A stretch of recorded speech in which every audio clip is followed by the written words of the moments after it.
Hello and welcome to Daily Tech Tutor. In this tutorial, I'm going to teach you how to check a token's holder distribution before buying. If this tutorial helps you, then consider subscribing and liking the video. Let's break it down. Before you buy any crypto token, you should always check who owns it. If a few wallet controls most of the supply, that's a huge red flag. Start by going to Etherscan.io or BscScan.com, depending on the chain. Paste the token contract address and hit search.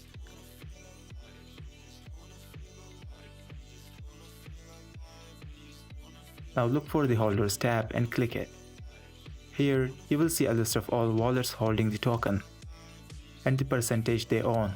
If you see one wallet holding 20%, 30% or more, that's risky. It means a whale could dump at any time and the price could crash.